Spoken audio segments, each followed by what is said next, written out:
Oh, hello there. I'm Bilchan. I'm Nimakong. I'm Banchan. In this class, I'll read to all of you Dr. LANYON'S narrative of the strange case of Dr. Jekyll and Mr. Hyde. As. Ah. The strange case of Dr. Jekyll and Mr. Hyde. Robert Louis Stevenson. Dr. LANYON'S narrative. On the 9th of January, now 4 days ago, I received by the evening delivery a registered envelope, addressed in the hand of my colleague and old school companion, Henry Jekyll. I was a good deal surprised by this, for we were by no means in the habit of correspondence. I had seen the man, dined with him, indeed, the night before, and I could imagine nothing in our intercourse that should justify formality of registration. The contents increased my wonder, for this is how the letter ran. 10th December. Dear Lenny are one of my oldest friends, and although we may have differed at times on scientific questions, I cannot remember, at least on my side, any break in our affection. There was never a day when, if you had said to me, Jekyll, my life, my honour, my reason, depend upon you, I would not have sacrificed my left hand to help you.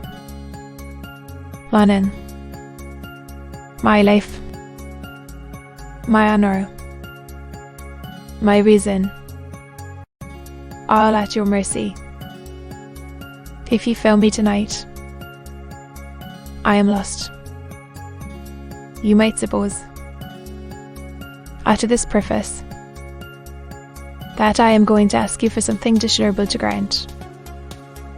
Judge for yourself. I want you to postpone all other engagements for tonight,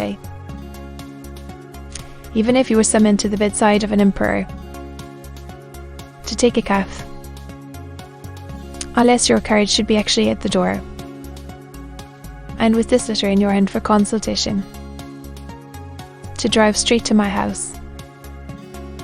Bill, my butler, has his orders. You will find him waiting your arrival with the locksmith. The door of my cabinet is then to be forced, and you are to go in alone. To open the glazed press letter on the left hand, breaking the lock if it be shut, and to draw out, with all its contents as they stand, the fourth drawer from the top, or which is the same thing the third from the bottom. In my extreme distress of mind, I have a morbid fear of misdirecting you, but even if I am in error, you may know the right drawer by its contents: some powders, a file and a paper book. This drawer I beg of you to carry back with you to Cavendish Square exactly as it stands. That is the first part of the service. Now for the second. You should be back, if you set out at once on the receipt of this, long before midnight, but I will leave you that amount of margin, not only in the fear of one of those obstacles that can neither be prevented nor foreseen, but because an hour when your servants are in bed is to be preferred for. What will then remain to do?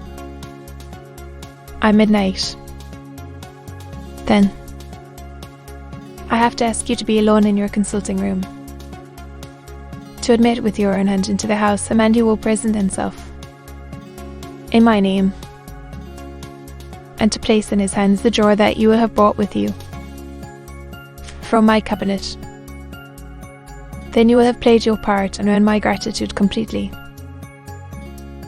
5 minutes afterwards, if you insist upon an explanation, you will have understood that these arrangements are of capital importance, and that by the neglect of one of them, fantastic as they must appear, you might have charged your conscience with my death or the shipwreck of my reason. Confident as I am that you will not trifle with this appeal, my heart sinks and my hand trembles at the bare thought of such a possibility. Think of me at this hour, in a strange place, laboring under a blackness of distress that no fancy can exaggerate. And yet, lower that, if you will but punctually serve me, my troubles will roll away like a story that is told. Serve me, your friend, H.J. So I had already sealed this up when a fresh stir struck upon my soul. It is possible that the post office may fail me, and this letter not come into your hands until tomorrow morning. In that case, the LANYON'S, do my errand where it shall be most convenient for you in the course of the day. I once more expect my messenger at midnight. It may then already be too late,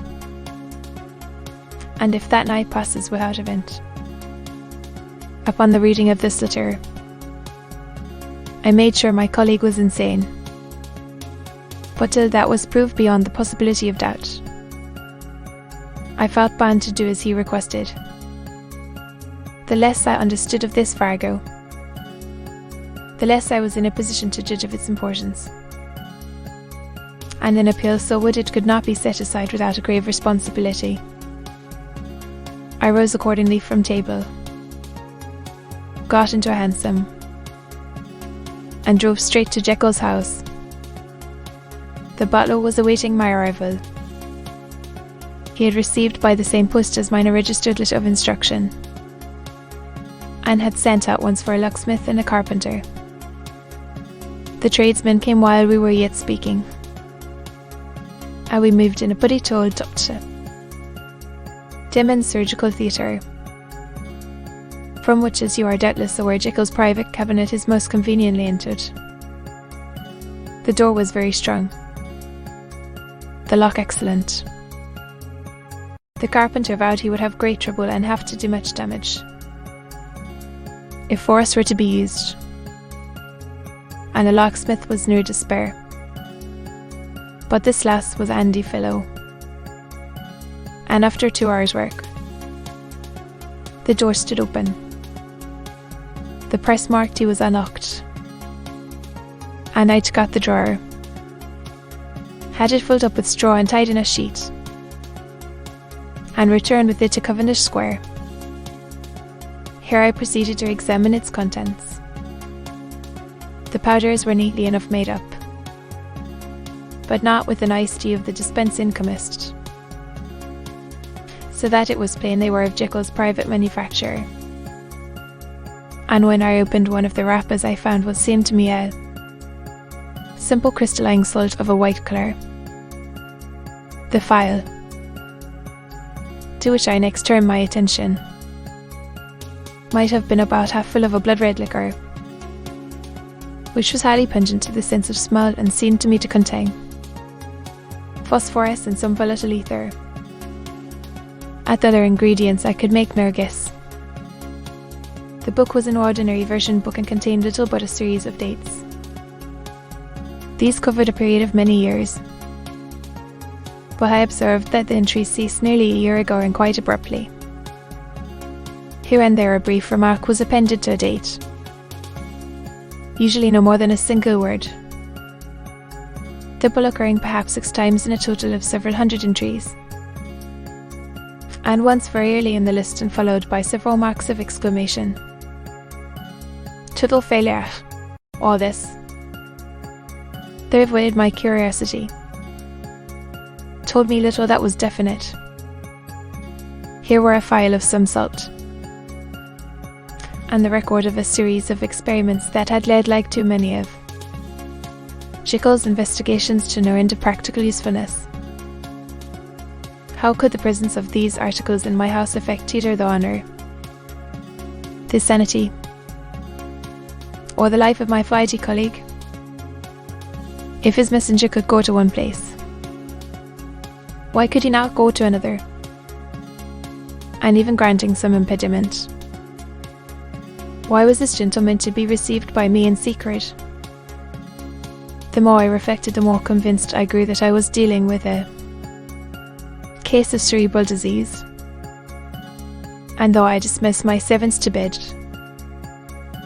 I loaded an old revolver, that I might be found in some posture of self-defence.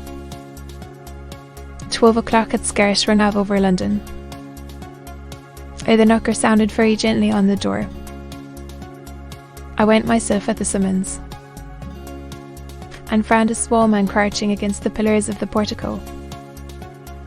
"Are you come from Doctor Jekyll?" I asked. He told me yes by a constrained gesture, and when I had bidden him enter, he did not obey me without a searching backward glance into the darkness of the square. There was a policeman not far off, advancing with his bull's-eye open, and at the sight, I thought my visitor started and made greater haste.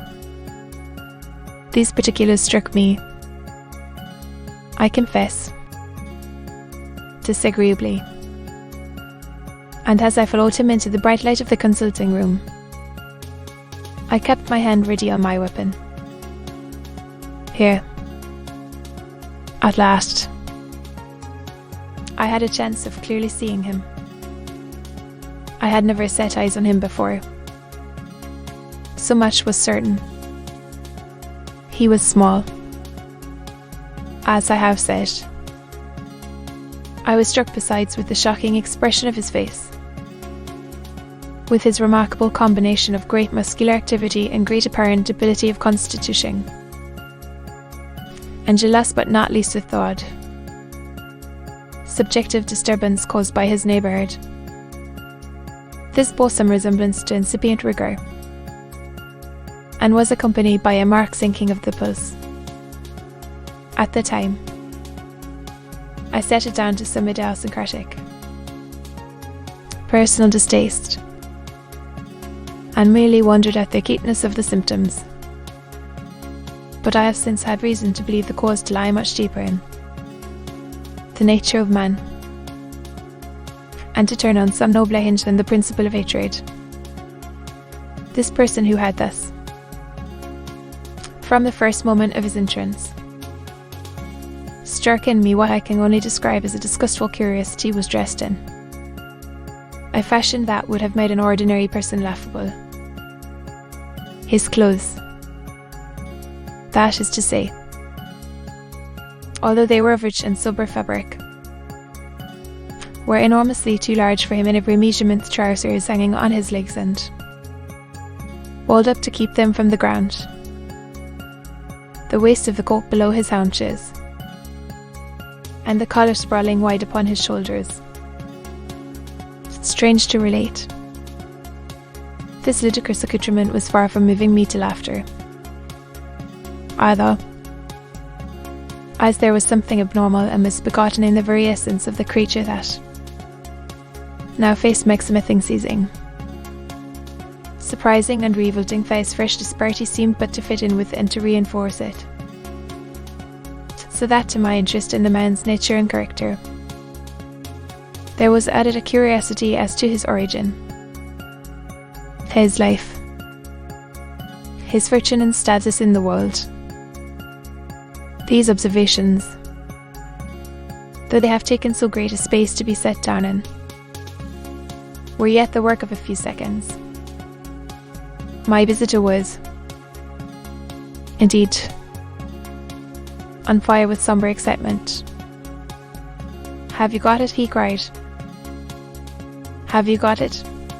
And so lively was his impatience that he even laid his hand upon my arm and sought to shake me. I put him back, conscious at his touch of a certain icy pang along my blood.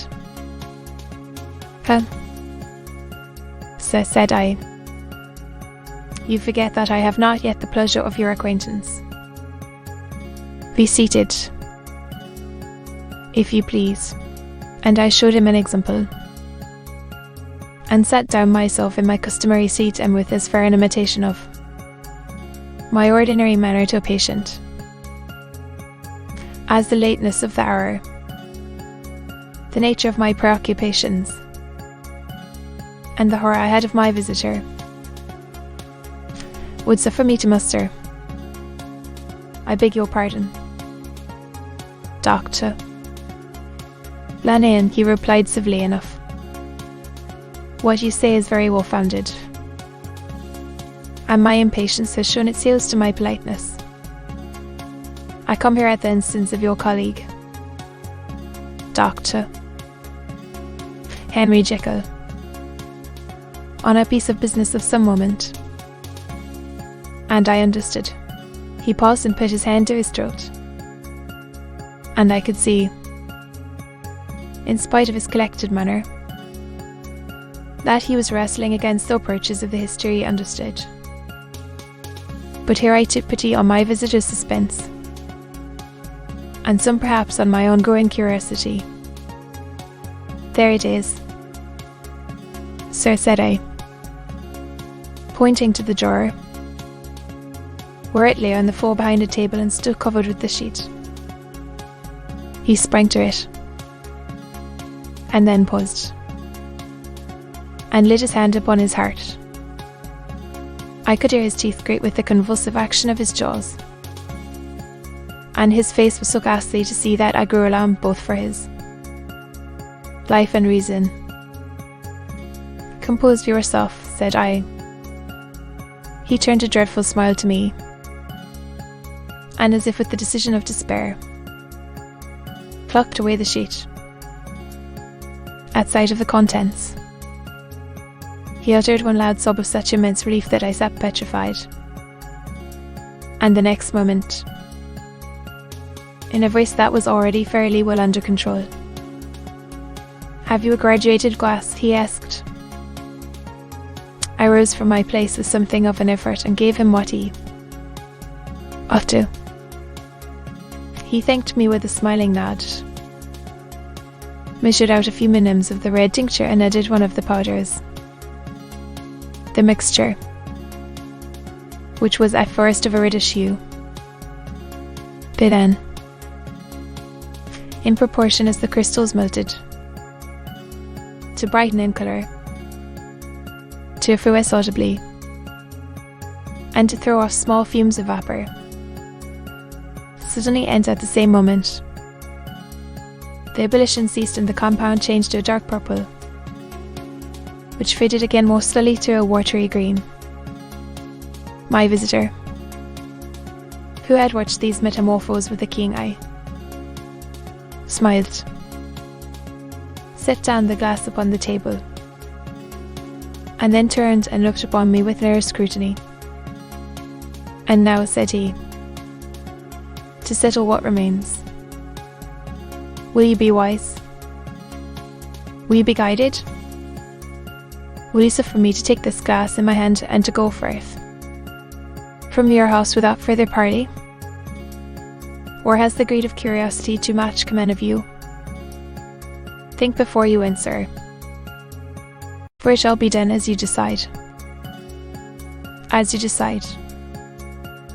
You shall be left as you were before, and neither richer nor wiser, unless the sense of service rendered to a man in mortal distress may be counted as a kind of riches of the soul, or, if you shall so prefer to choose, a new province of knowledge and new avenues to fame and power shall be laid open to you, here, in this room, upon the instant. Sir, said I, affecting a coolness that I was far from truly possessing. You speak enigmas. and you will perhaps not wonder that I hear you with no very strong impression of belief. It is well, replied my visitor. Banen. Your Mrirvaz, or fellows, is under the seal of our profession. And now, you have so long been bound to the most narrow and material views. You have denied the virtue of transcendental medicine. He put the glass to his lips and drank at one gulp. A cry followed. He reeled, stared, clutched at the table and held on, staring with injected eyes, gasping with open mouth. And as I looked, there came, I thought, a change seemed to swell. His face became suddenly black and the features seemed to melt. And out in the next moment, I had sprung to my feet and leaped back against the wall, my arms raised to shield me from that prodigy, my mind submerged in terror. "Oh God!" I screamed. And "Oh God!" again and again. For there before my Asa, pale and shaken, and half fainting, and groping before him with his hands, like a man restored from death of thirst, stood Henry Jekyll. Why, he told me in the next hour, I cannot bring my mind to set on paper. I saw what I saw. I heard what I heard. And my soul sickened at it. And yet now when that sight has faded from my eyes, I ask myself if I believe it. And I cannot answer. My life is shaken to its roots. Sleep has left me. The deadliest terror sits by me at all hours of the day and night. And I feel that my days are numbered. And that I must die. And yet I shall die incredulous. As for the moral turpitude that man unveiled to me, even with tears of penitence, I cannot, even in memory, dwell on it without a start of horror. I will say but one thing, Alison, and that if you can bring your mind to credit, it will be more than enough. The creature who crept into my house that night was, on Jekyll's own confession, known by the name of Hyde and hunted for in every corner of the land, as the murderer of Cara, Hasty Lanyon. To be continued.